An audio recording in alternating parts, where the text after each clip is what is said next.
Hello family, welcome back. You guys may have noticed there's these creatures roaming around depending on where you're at, known as cicadas. And these things have always intrigued me since I was a little child, finding their exoskeletons. And these things, they have some really cool things that they do aside from just leaving their exoskeleton everywhere, which was what I thought was cool because you can put that on your friends and scare them. But they are terrifying looking things. However, I found out they have some properties that I have yet to ever hear of with any other organism. And so I wanted to share that with you because these things are more than just noisemakers. They are masterful calendar keepers, and they keep time underground. It would be like keeping time in a coffin. Imagine trying to do that for an exact period of time. That's what these things do. And then they resurrect, come out of the ground, and make all the noise you're hearing now. But one thing that's really cool about them is they actually have, the female anyways, has a metal body structure. And it's the mother's, their ovipositor, which is essentially a big word for the baby ejector, I guess you would call it. It is shooting out babies and drilling a hole into a tree limb. And I was wondering how this thing would drill into the tree limb the way that it does. And so the answer to that question is it's made out of metal. So 3 different types of metals. You can look that up. That is not something we were taught in school, and it definitely doesn't seem like something that the traditional method of teaching cell division would account for. DNA replication, all of that stuff, making metallic body parts, didn't seem like that was part of the curriculum. So I wanted to pass that along. These things are miraculous creatures. They provide a food source like you wouldn't believe to all sorts of different types of organisms, and they do so in a way, again, that is like a calendar. They come out every 13 years or every 17 years, just depending on what species they are. Some it's different. So check these things out if you see them. Don't be afraid. They don't bite. Now, that metallic ovipositor, I don't know if they ever decided to use that against us. Might be a different story. But I look forward to exploring things like this in our Intro to Intelligent Design or Biological Design classes here coming up in August. But some fascinating things with life, and just look at the symmetry of these wings and how masterfully they are made and designed. Spectacular.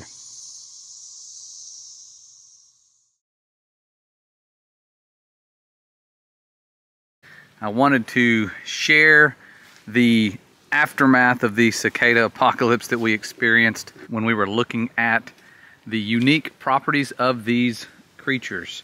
And remember, they had a metal body structure known as an ovipositor that allowed them to inject their eggs into the branches of trees so that the cycle can start over. And what's really fascinating and kind of sad is seeing all this damage, but you can look and guarantee when you see a dead branch like this on this tree and zoom out, you're going to see more hit or miss depending on the branch and whether or not there was a cicada on that branch. And you could look around where I'm at. I don't know if it's the same where you are because these things are in various locations, but there are certain trees that you can look at, even towards the tips of those trees are just covered with brown patches, almost like it's fall, but only in certain places. And so what has done that is that ovipositor, and you can see where it's happened, injecting the larvae directly into these branches. It looks like someone took a power drill and just drilled a bunch of holes right here, but that's where the larvae were injected, and that's why they needed a metal body structure.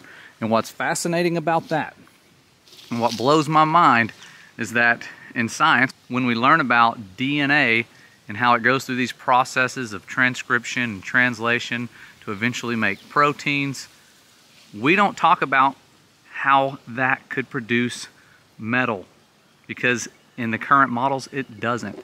And so that's what fascinates me with this particular creature.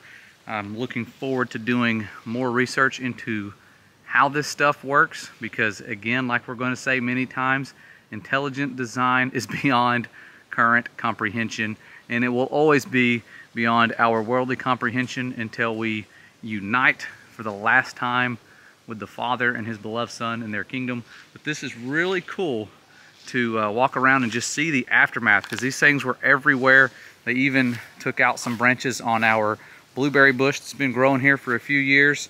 And that's one thing, like I said, sometimes it's sad to see, but you can tell right here, this bush, this branch that's dead, covered with little bitty dagger marks right here. These things caused a lot of damage. It looks like thorns. Those are not thorns. It might give you a splinter, but that is where that ovipositor continually planted their larvae. So I wanted to share that update just so you guys know what you're looking at and why it is that certain trees look the way they do. Like this one right here, blowing in the wind. Zoom in on it, you can hopefully see. Actually, I'm zoomed all the way in. Some of those branches and the damage that was done. Here's a good couple right here.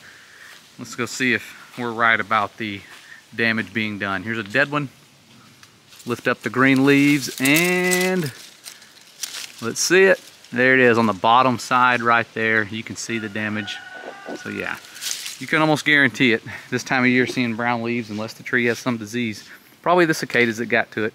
So pretty cool. Just wanted to update you on that so that you'll know what you're seeing and what to look out for if these things do exactly as they have done for thousands of years. And that's what they were designed to do, is to keep time underground and come out at the exact same time. After 13 years, 17 years, depending on what species they are of this organism, they will come out at different times. But fascinating, pretty cool, unless it destroyed some of your produce like it did with us, but I think it'll be all right. The trees are still alive. And so that's it. Just wanted to share that with you guys. We're going to be starting up soon with our first lessons here in August, and I look forward to seeing you guys at orientation, those of you that can make it. If not, we will have a pre-recorded video for you guys so that you'll know how this class is going to operate, what to expect, and it's going to be quite the journey. I'm so overjoyed. So stay humble, and we'll see you guys around real soon.